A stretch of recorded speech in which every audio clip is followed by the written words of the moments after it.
January 24th, 2008. Paris.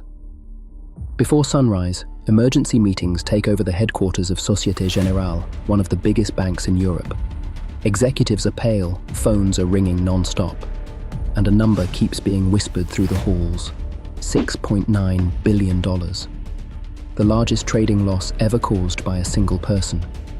But this wasn't a cyber attack. It wasn't a hostile takeover. The disaster came from inside the bank, from a quiet, unknown trader sitting on the Delta One desk, Jérôme Kerviel. But how did a mid-level employee with no flashy background and no special privileges manage to shake the entire global financial system? To understand the answer, we need to go back to where it started. It is the year 2000, France. Jérôme Kerviel is studying economics, not at a famous Ivy League type university, but at a modest local school. He doesn't come from money. He isn't born into connections or privilege. His mother is a hairdresser. His father works with his hands as a blacksmith. Their life is simple, honest, and ordinary. Then he gets an opportunity to join Société Générale, not as a trader, but as a back-office employee, which is located at the lowest floor. It is a world buried with paperwork. He's assigned to check forms, confirm trades, match numbers, fix errors other people make, a nobody among thousands. But what the bank doesn't realize is this: the back office is the best place to learn how everything works. While the high-status traders make big moves and big money upstairs, Jerome quietly studies the machinery behind it all. He learns how trades are recorded, how risk is monitored, and what triggers alerts. He sees every shortcut, every gap, every blind spot. Day after day, he builds a secret map in his mind. He understands how the bank checks you, how the bank trusts you, and how the bank can be fooled. But he doesn't use this knowledge yet. And then, after a few years, a door opens. He moves to the trading floor upstairs. It is the dream job he always wanted, a chance to finally be seen. But no one imagines that the quiet, invisible back-office guy now carries the keys to all the bank's weaknesses. And soon, that knowledge will become the foundation of one of the biggest financial disasters in history.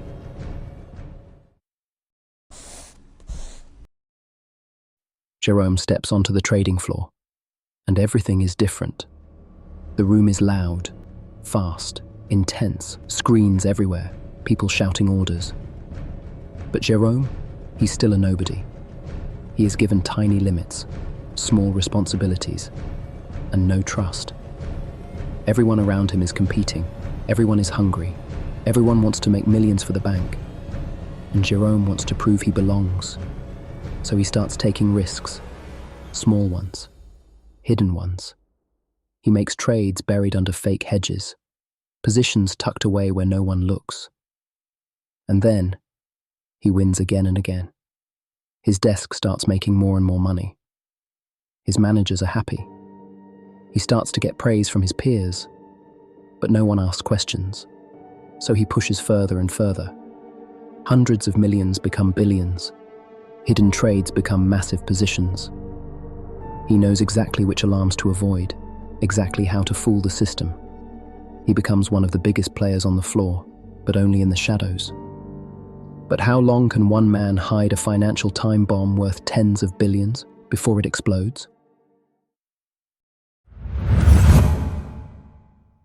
2007. The bank thinks he's handling a few $100 million, but in reality, he is controlling tens of billions. He forges emails, creates fake hedges, backdates trades. He hides losing bets behind winning ones. He knows every blind spot. And the craziest part, he isn't stealing. He isn't buying yachts or mansions. He just wants to look like a successful trader, a winner, someone who belongs. But then, 2007 turns dark. Markets shake, volatility explodes, global pressure rises. And suddenly, Kerviel's secret positions begin to tremble. Can he stop the collapse? Or is disaster already too big to escape? January 2008. An internal auditor at Société Générale is doing a routine check. Nothing special, just another day of paperwork. But then he sees something strange. A trade that doesn't match the records, a position that shouldn't exist, numbers that don't add up. So he flags it and sends it up the chain. The managers take a look.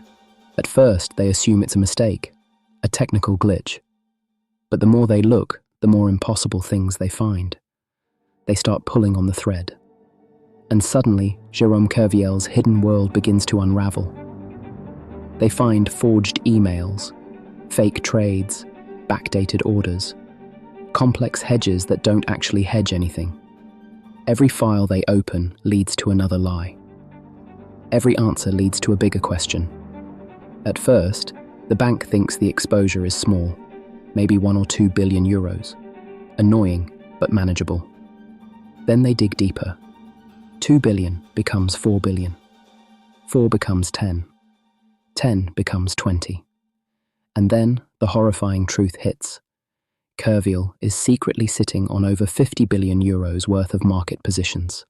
One man, one desk, holding more than the value of the entire bank. The trading floor freezes, executives turn pale, phones stop ringing because no one knows what to say.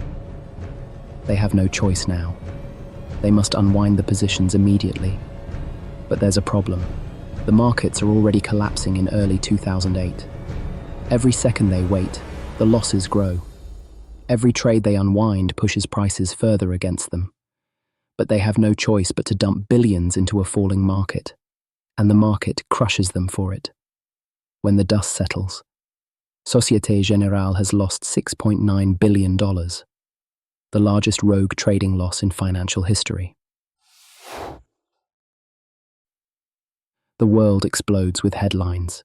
Kerviel becomes a villain overnight. But the story isn't simple. Some say he's a criminal. Others say he's a scapegoat, a product of a culture that worships profits and ignores warning signs. At the end, Kerviel is sentenced to prison. He owes billions he can never repay. Société Générale survives the disaster, but only after a massive rescue.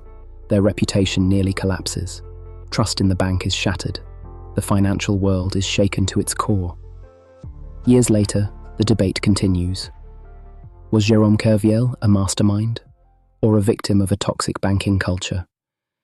But one thing is certain.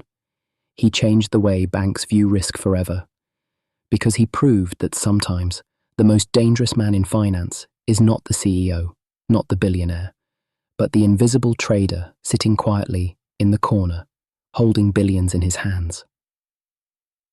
If you like this video, make sure to subscribe, where we'll be uncovering more stories like this. Until then, stay safe.